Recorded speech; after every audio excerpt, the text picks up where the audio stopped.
Hello and welcome to this presentation. My name is Kelly. I am a strategist at Sussex, Australasia. Now, this presentation is on the topic of designing and adapting your next winning product for the China market. We're bringing this presentation to you in collaboration with Australia-China Business Council as part of their China Business Ready series. A little bit about us. We are based in Sydney, Australia. We have been here for 30 years, and we currently have a dedicated team that's helping Australian and international businesses enter the Chinese market through mainly e-commerce channels. Now, without further ado, let's dive into today's topic, which is about product designing, packaging, pricing, positioning, and communication. How do you do that? And I want to use about 45 to 60 minutes of your time to go through two things. One is the broad framework, the highlights of the market. What is selling, what are people buying, and what products are they more likely to engage with. But the more important thing is I want to be able to provide you with a framework, a lens, so to speak, through which you can look at the market and also to assess your own product to see if you need further improvements or if you're in a good place to go on further on this journey. I think I had a challenging time trying to pull everything together in such a short time, given that China's e-commerce is such marketplace is so big and diverse and it's really fast evolving. So I was thinking of how to pull this together when one morning I came across a story that sort of gave me the inspiration and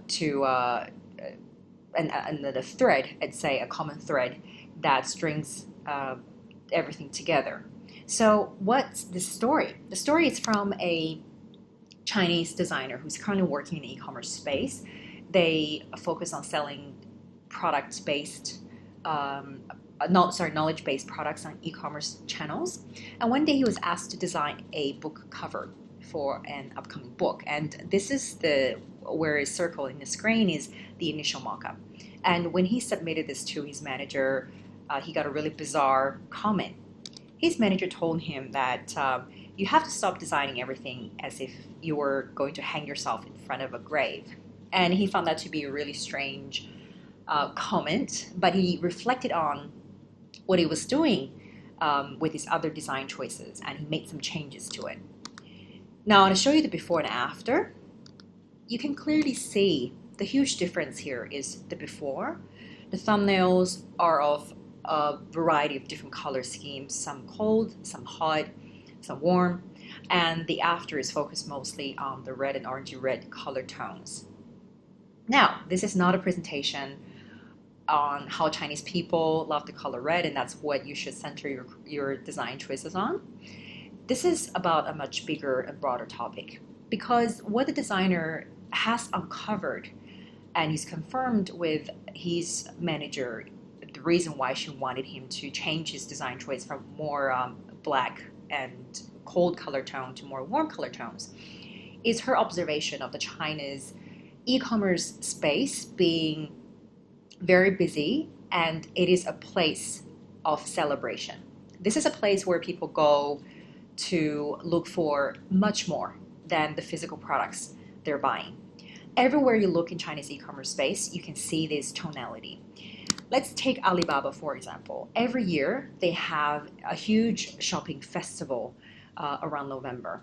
It is actually called a global shopping festival.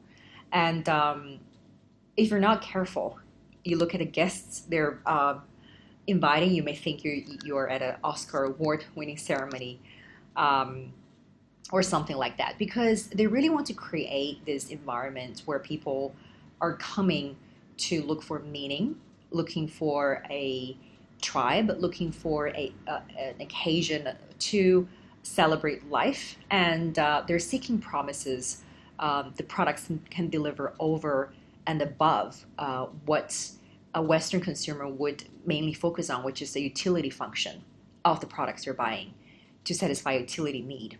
It is much more about the products represent something that's much bigger than their functional benefits. If you look at the Western e-commerce environment compared to China, you can see the subtle difference in how they position themselves. Um, Looking at Amazon mid-year sale, actually pretty happy colors too, but when you look at the products, it's just listing what the products do and pricing and saying we have a discount, please come and buy it. But when you go to a Tmall or similar, you can clearly see that there's a lot of celebratory language. People are very hyped up and they're using celebrities. A lot of celebrities and KOLs, key opinion leaders, which is very widely used in China's promotion these days, because shopping is a form of entertainment. Um, it is about the extravaganza around it, and this is where a lot of younger consumers, especially, come to connect with the celebrities and their idols. And a lot of KOLs are building their businesses around having exposure on these platforms, recommending products and selling products. China is really under this frenzy, this shopping frenzy. And if China was a person, I think it would probably be a shopaholic. And this is consistent across online and offline as well. More than half of the world's largest shopping malls are currently in China. And this is across first, second tier cities as well as third, fourth tier cities, which are considered to be maybe the next frontier of shopping. And actually, the picture is a rendering of a new shopping center that just opened in a third tier city in China. And online, the picture is not much different. E-commerce exploded in China really in the last decade or so, and we're pulling ahead of the West in our speed of development and the variety of e-commerce platforms catering to different kinds of needs, which we'll take a look at down the track in this presentation. So, namely, if there's anything you don't take away from this presentation, the one thing you need to take away is that perspective. The perspective is this: shopping is not about buying products.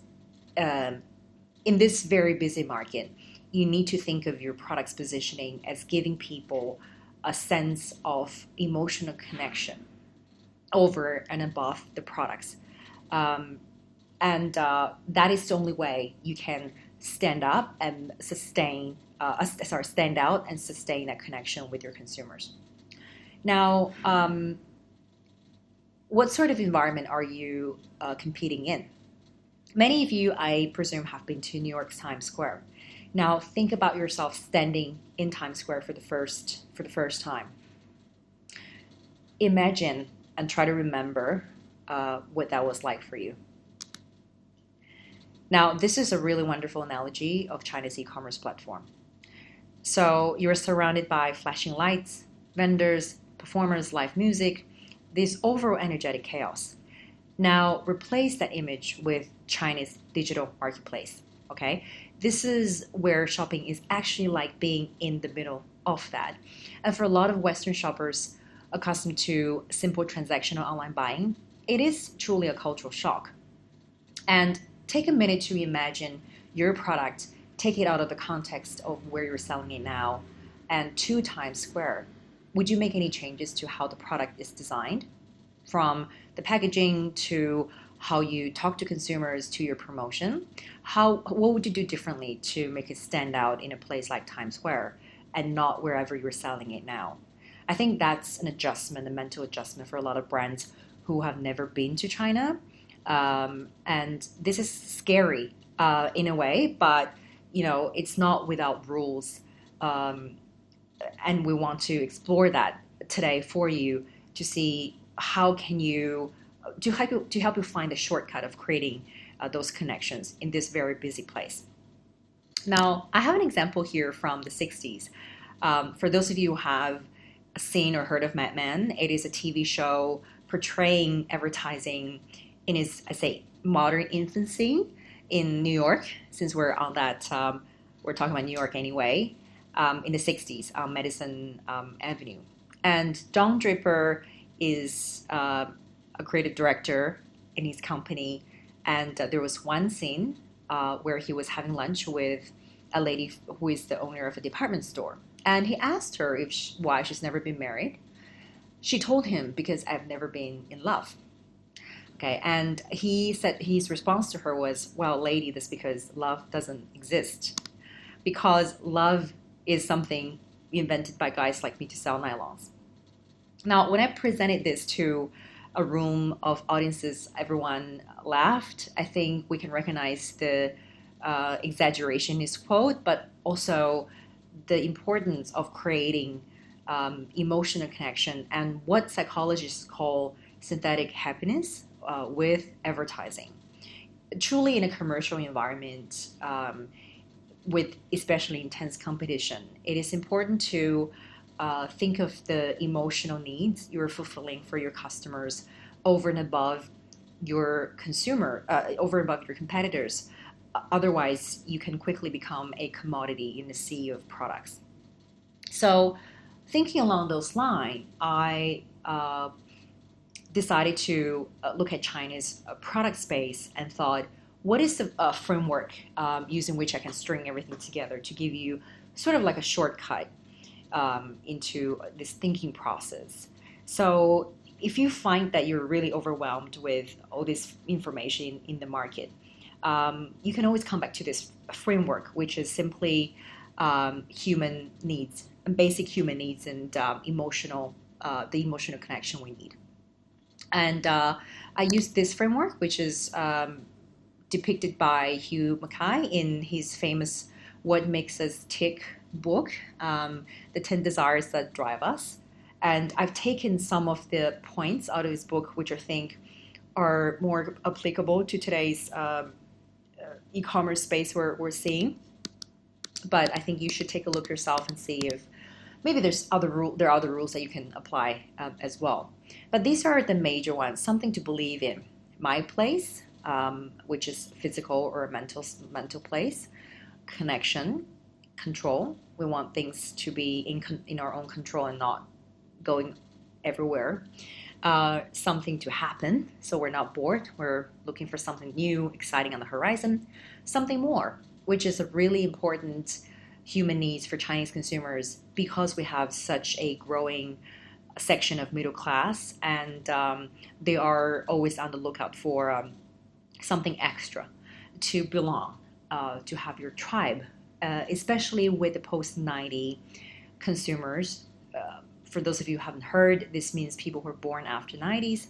They are becoming individualized much more. They are seeking their self-identity, and this concept of my brand is truly coming through in China as well. So to belong to that tribe and to assert your identity is quite important for them.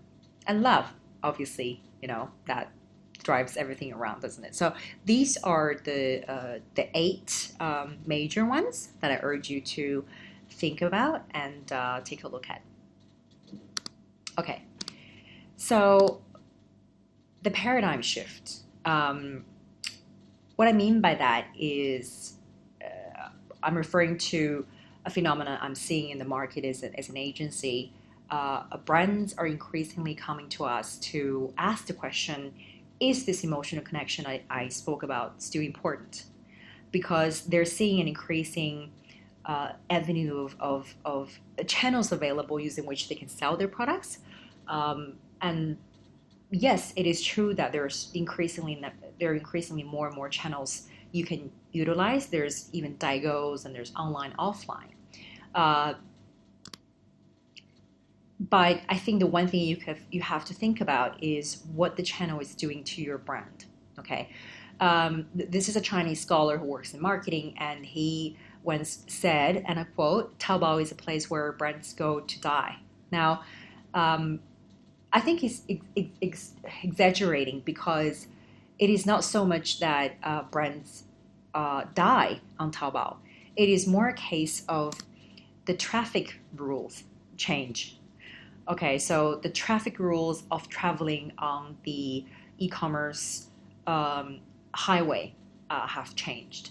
I think if I could summarize, mainly in three areas: the market, demand, and brand. I encourage you to think about the changes that's taking place in these three areas, mainly from the perspective of things going from big to small, broad to niche, and more segmented. Okay, So what that means is the market is going from broad to niche. This doesn't apply necessarily to all brands. There are still brands which are uh, they have a lot of budget and they're going a broad market strategy. They're using a lot of mass media. But I think for a lot of brands, they're seeing the opportunities in smaller pockets where people are demanding different products and consumers' taste have become more varied. Okay, so they want to sort of go to those pockets of new demands to create opportunities for uh, new products in their portfolio. And unsurprisingly, that's driven by a fragmentation of needs, of demand from coming from consumers. Because a few decades ago, when China was first opening up, uh, some pioneer brands came in, and people were buying a bottle of Head and Shoulders, and that would be good for the whole family. But when they're really spoiled by new choices every day now in the market, and there could be a mom buying some shampoos for herself, and then for her husband, for her kids, and then for her parents, and she could be using day shampoo and dry shampoo, for herself as well. So when they're faced with so many choices, uh, you need to think of how the fragmentation of needs help your product position, or how you should have the new conversation with the consumers. And this is why we're seeing opportunities for smaller brands. When before it is really a playground for the bigger brands who are able to broadcast to the whole market. Now, as I mentioned, the pockets of fragmenting needs and um, different competitors coming in are forcing brands to think small, to go into smaller segments of the market. So everything is going from broad to niche and big to small. That would be a nice way to frame what's happening in the market. And this will help you see or think along the lines of, where should I find my market, my demand, and my consumers? And how does my brand, how does it play in a sub-segment that maybe didn't exist 2-3 years ago? So there's a lot of things you can create in this new marketing environment. So I like to think that it is not that brands go to Taobao to die, but it really equalizes the is an equalizer for bigger and smaller brands.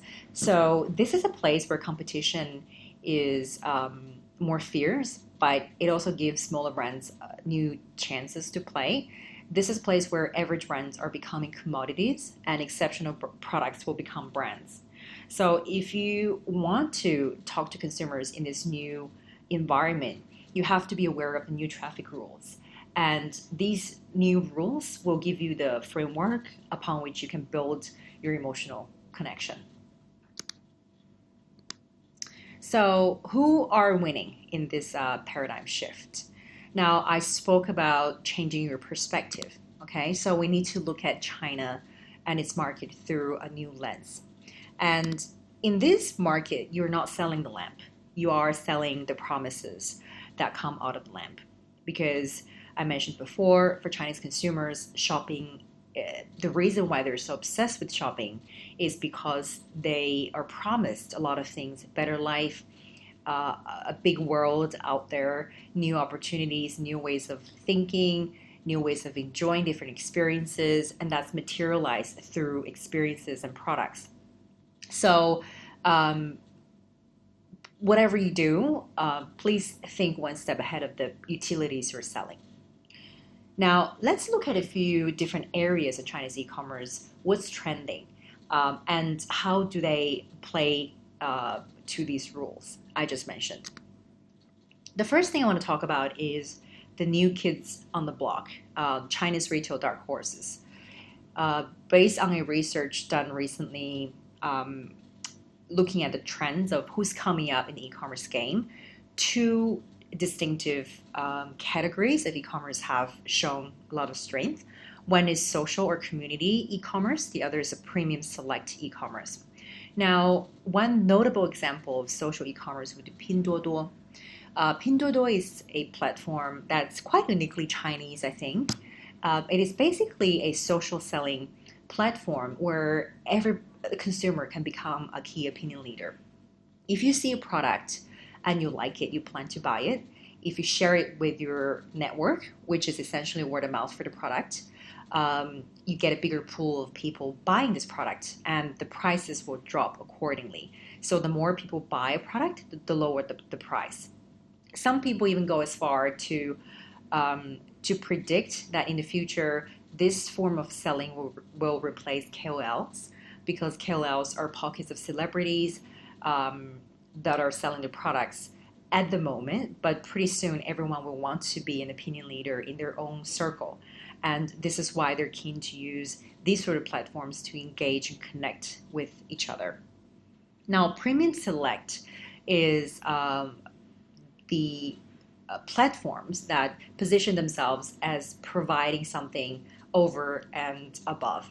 So you're used to buying tissue papers in the box. I can sell it to you in a fancier packaging, or I can tell you that this product is selling at a 20% premium because it uses better ingredients and so on and so forth. So I think these two really speak to the needs of desire to connect and the desire for more. And we'll speak a bit more of the second point later, because premiumization is really a keyword that's hard to escape when you enter into a conversation of China's e-commerce environment.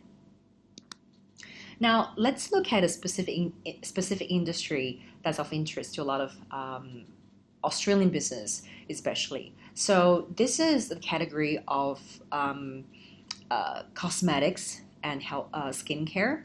So I'm taking the data from a Tmall 2018 Singles Day top 10 fastest growing brands in this category as a benchmark. I am looking at, well, there's a lot of global brands, unsurprisingly, who have spent years promoting their products and messages in China. But what I'm interested in is a dark horse here as well, which is number 8, Home Facial Pro. This is a homegrown brand. And I cite this example to talk a little bit about packaging and brand messaging and what you could create holistically for a product.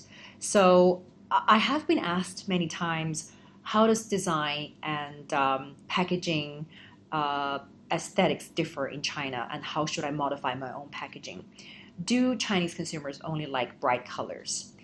I think the answer is not necessarily.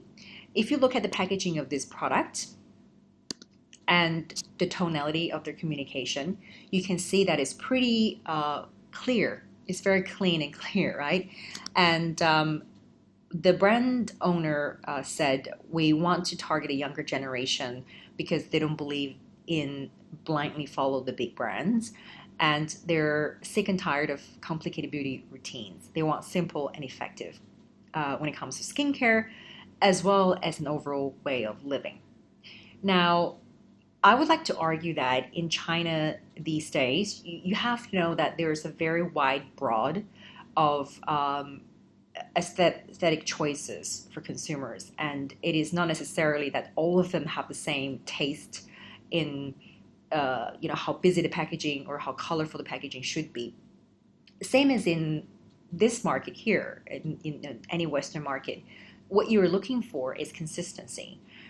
What's your brand story? And once you find it, you need to stick to it consistently through the packaging and your communication. And you have to tell them as well the ethos of the brand. It would be weird for a brand who position themselves as minimalist and simple and effective to have a really complicated packaging. And especially for the younger consumers who are looking for something in addition to just a cream, a cleanser, they're also looking at buying a way of life, as this brand is saying. And that's why it works for them, and that's why it's one of the fastest growing products on e-commerce. And I want to just talk a little bit more about that design choice, because we have seen recently some case studies of especially fashion brands going to China and creating unnecessary or unintended, uh, uh, say, scandals, or they have challenges in that area. I think it is important to understand that there is a fine line between culturally appropriate and culturally inappropriate. Sometimes it is very subtle. And see if you can actually spot this. So in China, this is a brand selling snacks, a Chinese brand, and this is a communication for, I believe, the mooncake mooncake festival, where people eat mooncakes, and that's what they're selling. So this design choice is okay, and this is another design choice which is quite different, but it also has a lot of followers in China, and especially younger generation actually quite like this sort of communication.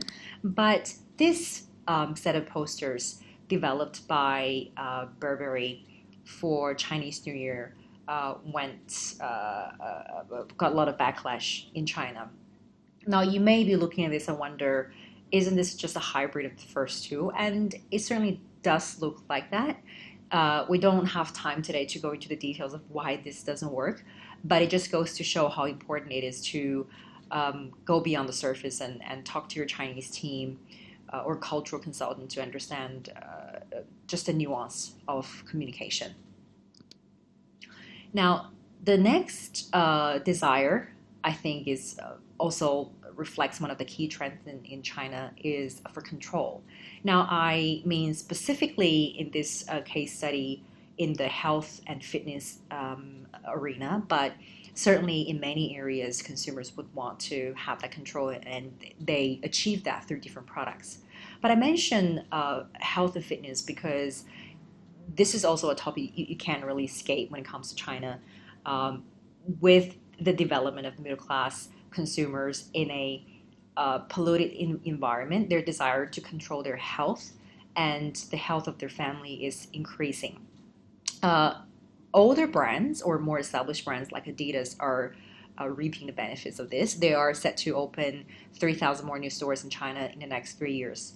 But even newcomers like Lululemon, their focus is on yoga, and they haven't been in China for that long, but they're opening 10 stores a year, and we are anticipating, more stores opening in the near future as well. Over 50 millions with gym membership and counting, and for this survey that's done, I think, with 10,000 consumers, 40% say they exercise quite regularly, and over half of them are highly health conscious. So this trend is definitely not going to stop because people want to, regardless of how much money they have, they couldn't really buy clean air. Okay, and they want to stay healthy and enjoy themselves for a long time, right? So how do you tap into that market? I think firstly is to understand that people want control, but successful companies in this space are also understanding, in addition to that, there's also other factors you can mix in to create a very new and exciting experience for people who want to get more fit. For example, there is a brand called the Super Monkey, and over 60% of their growth comes from word of mouth, and I can vouch for that because I haven't been back in China for a number of years, but I have actually heard of this brand from my Chinese friend's friend who are working in Shanghai. And they are huge fans of the brand. And you can see that what the brand is doing is to use containers and other really interesting facilities in or around different CBD areas. They have glass windows so that when people are exercising, they're actually becoming part of the city's landscape. People who are working out and keeping their fitness. And I think this case study is really interesting because it obviously answers the need of the desire for control, but it also put in the mix a different something extra, which is for something to happen. And if you are walking down the street of a CBD area, at least see these containers pop up. You can have a class during your lunch break. that would be wonderful, and it really creates that sense of community and excitement among especially the younger consumers who like to share with their friends, and I'm sure it's getting a lot of word of mouth and free publicity as it says it does. Okay, the desire for more. This is a really interesting topic, and I think one of the key trends you should understand about China is premiumization. Um, this research I'm citing is saying that China, compared to countries like the U.S. and Germany, has a thirst for more premium products. McKinsey even goes as far to argue that China market's horizontal growth has come to an end. Now, I think maybe in top tier cities, we are looking at going deeper instead of going wider, because there are just so many products in the market, and people are already dizzied by the array of choices they have. But when it comes to the lower tier cities, maybe there's still a lot of room to grow horizontally. But for e-commerce, you should really think about how you can provide that something more through becoming a potentially a bit more premium, because that's pretty on trend. And the second interesting phenomenon we're seeing, maybe a little counterintuitive, is Chinese consumers' desire for local products. So in the same survey, where 17 categories of products are surveyed, um, it is believed that in eight of them, Chinese consumers strongly prefer local brands. Okay, uh, well, I say this is counterintuitive because traditionally, Chinese consumers would attach a premium to a foreign brand just because it's foreign, it's considered to be more premium, right? But with development of local brands and products, the premium they're attaching to foreign brands are diminishing. This doesn't mean that uh, they strictly prefer local brands because they're nationalists or things like that, but they're actually evaluating the quality and the cost quality ratio and after sales service. So they're using the combined score of all three areas to assess if they should invest or buy a product. And this is why in a lot of the categories, because they perceive the after sales would be lacking a little bit, or they're not sure of if they're buying a genuine product, because there's always the risk of that when you're buying from cross border. So adding all the scores together, they may think, oh, maybe I'm better off considering a local brand. But in two categories, namely wine and I think infant formula, they're still attaching a lot of importance to the origin of the product. And those are the two categories where they prefer foreign brands. So I'm showing you this not to alarm anyone, but to make you rethink the Chinese consumers' preferences and choices and how they evaluate different options that's put in front of them. Uh, if you're a foreign brand going to China, it's time you thought about the other emotional benefits you can add to the mix instead of just relying on your country of origin to sell. So that's really interesting. And we can see that Chinese brands, and this is an example in the dairy industry, are doing this themselves. They are premiumizing their products because they know consumers want more. And this example is a couple who opened this, who have this yogurt brand and doing really beautiful visual creatives for the brand, as well as opening concept stores in Beijing's CBD area, as you can see on the top right corner. So they are remixing elements in a traditional dairy industry and making consuming and buying yogurt exciting again. And what's more important or interesting in this case study is that they, when they're doing their promotions, instead of relying on the products alone, they're telling the stories of themselves. Okay, and the founder of this brand is rumored to be having graduated from a really from an Ivy League school, and he is a genius, very talented, has chosen to come back to China to start his own brand, and then married this really beautiful woman who is equally smart and intelligent and hardworking. And the two of them, very young entrepreneurs, started this brand. Now, this sort of narrative is very appealing to the new consumers, the post 90s consumers, because they need something to buy in, to believe in. And this story got them a lot of free publicity and sharing because people are genuinely admiring them and they want to be engaged with their products because they see themselves as leaders of the future, something they want to aspire to, they aspire to be.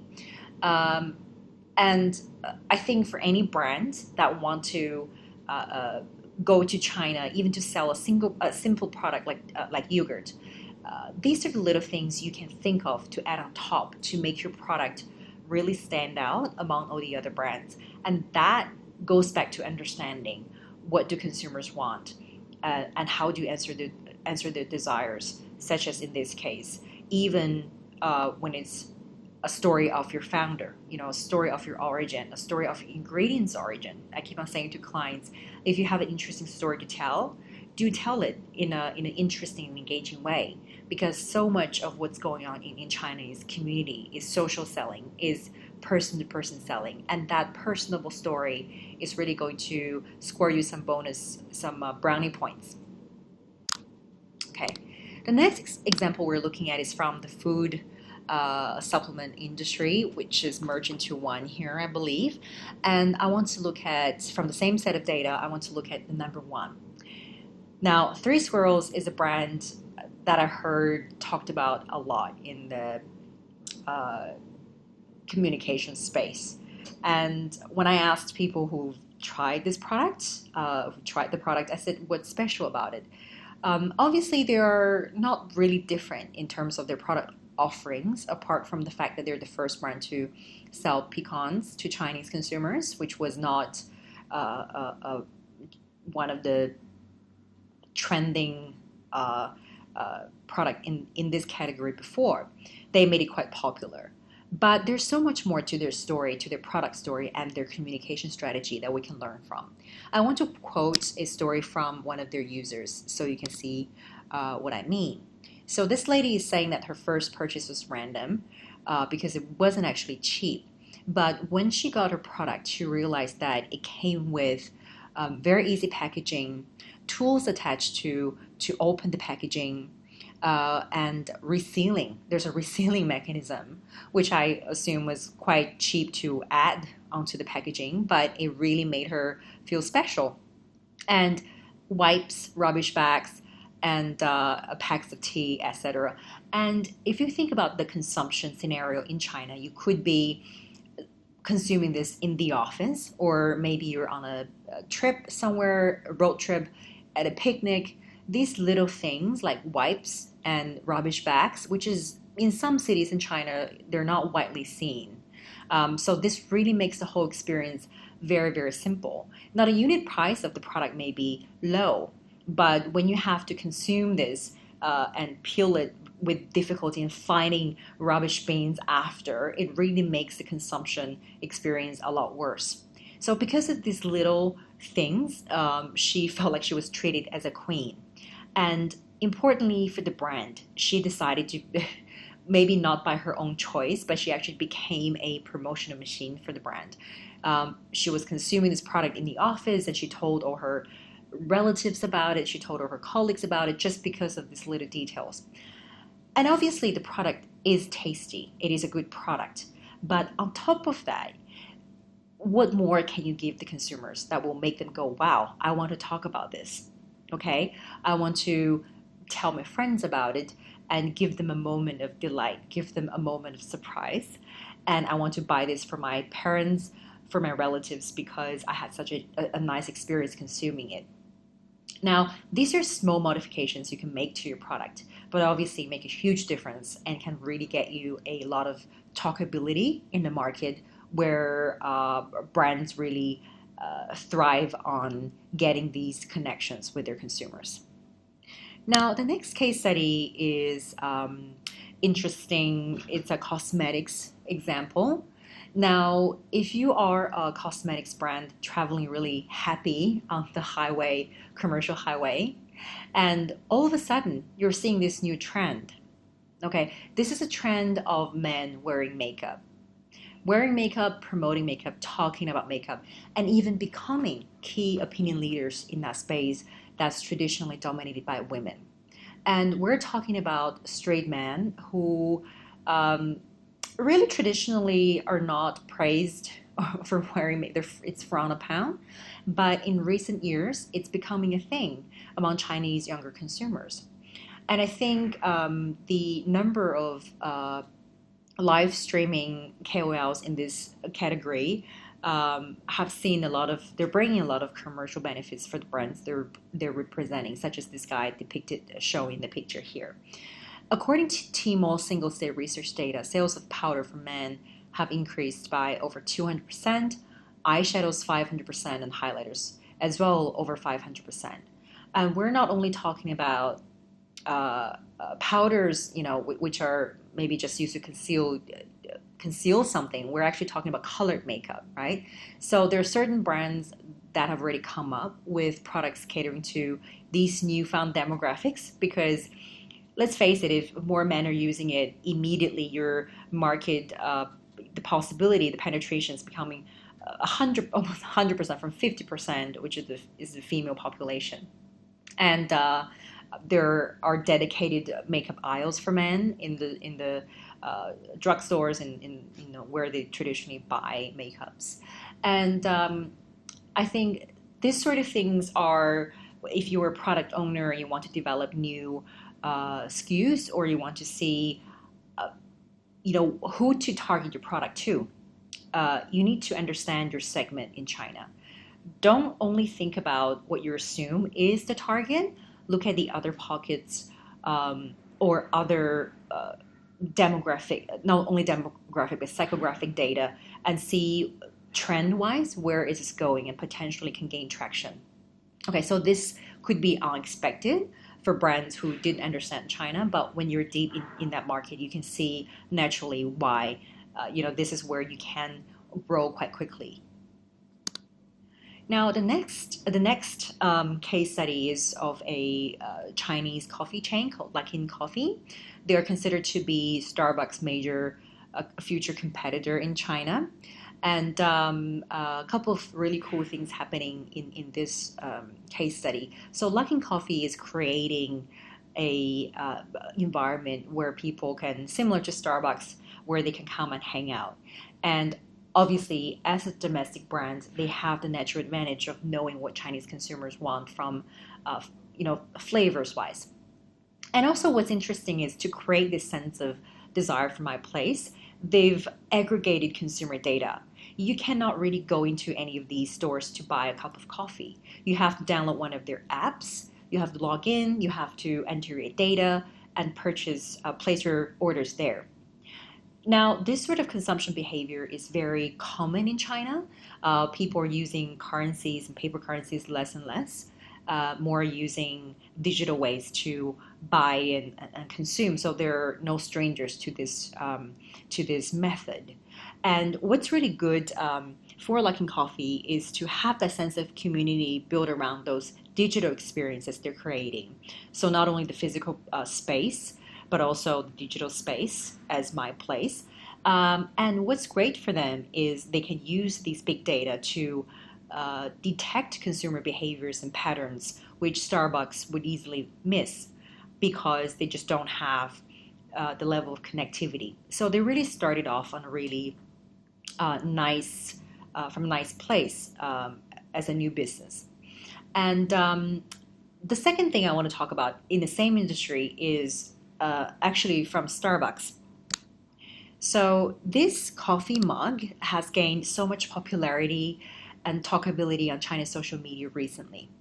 This is a cat paw mug created by Starbucks as a limited edition mug. And you couldn't believe the frenzy surrounding this mug of people going into the stores to buy them, lining up 4 or 5 a.m. before the store opens to buy them, and fights breaking out in Starbucks because people are trying to snatch the last one in store. And even today, I think there's a black market existing somewhere digitally where you can buy these for really, really high prices. Now, I think that's a really interesting tactic coming from Starbucks to, because they understand to have a piece of consumers' mind and to always be at the forefront of their mind, you need to create these devices, these mechanisms to have people talk about you. And being an older brand in the market, even though you've been very successful, there's new competitors coming to the market all the time. They're creating new things, new behavior patterns, which might be hard to replicate or to match. But you don't want to stay silent in that market. There's small things like this you can create from time to time to engage consumers, and because they're hungry for something to happen. Remember, I said that shopping is really important for them. So when they see a new thing coming up in the market, a new shining thing, they are eager to engage with it, and especially when it's something this cute, which again is a very Chinese cultural, in line with Chinese cultural trend. They are really eager to jump on it. It just goes to show how something so little can create such a powerful campaign, a consumer driven campaign for your brand and increase your visibility in that social selling environment. Okay, now we've looked at a few case studies. I hope you've got a taste of what kind of products are really gonna sell in China and the layers of emotional connectivity they're adding to the product's utility functions. So if you have a brand or thinking of launching to China, and these are, say, the rules you have to follow, or to think there are things, these are things you have to think about. Is there a simple way to again assess whether you're thinking the right things? How do you sit down and look at your ideas, say this is on the right track? Now, I think there is a rule of thumb that I can share with you. This is coming from a book, an idea that's not new again, but I think again because human nature hasn't really changed, we're always going to be abide by similar rules when it comes to communication, right? And it's from one of my favorite authors and marketers, Seth Godin, from the ideas from a book that he wrote now decades ago. But the idea is still fresh today, especially when it comes to the social selling environment of Chinese e-commerce. The book is called The Purple Cow. Now, for those of you who haven't heard of this book, the central idea is pretty simple. If you are driving down a highway and you see a bunch of cows, black and white cows as they normally are, would you stop and bother to take a picture or to tell your friends about it? You probably wouldn't, right? But if you see a purple cow, that is something that will make you pull over and take out your cameras and even do a live streaming maybe. That is the power of standing out. Okay, and his book is centered around the idea of transforming your business by being remarkable. Now, I think what's interesting about this concept, which is a simple idea, right, is how he defined remarkable as a concept. Remarkable doesn't only mean exceptional. If you really drill down to what remarkable means, it's something that's worth making a remark about. So all the case studies I've shown today, if you think back, each of these products, each of these services are creating something that people want to talk about. When you look at the yogurt, you want to talk about the owner story and the concept store, Luckin Coffee, the apps, the cat paw mug, how it's so cute and different. You may want to shoot a video of how you pour coffee in and the paw changes color. You may want to talk about the resealable bags and the rubbish bags that come with three squirrels a snack. So all of these things are adding just a little bit. It doesn't have to be completely revamping what a product is or what the packaging is or what the story is. It's about finding that incremental emotional connection that makes sense to a Chinese consumer in their consumption scenario and make their lives easier, more enjoyable, and worth sharing about, worth talking about. in such a heavily social sharing um, commercial environment where everyone wants to become a KOL, where everyone is following a KOL, worth making a remark about can really mean making or breaking a brand. Okay. Now, following those advice, the next thing is what to do. I would encourage you to think about your next steps in 4 areas, whether you are developing your own product or coming to work with us. This would be our approach. Now, the 4 areas I want to look at is the consumers, not only the broad demographics and psychographics you usually would target in your home country, but the subsegments, the emerging segments, the younger consumers, the people who are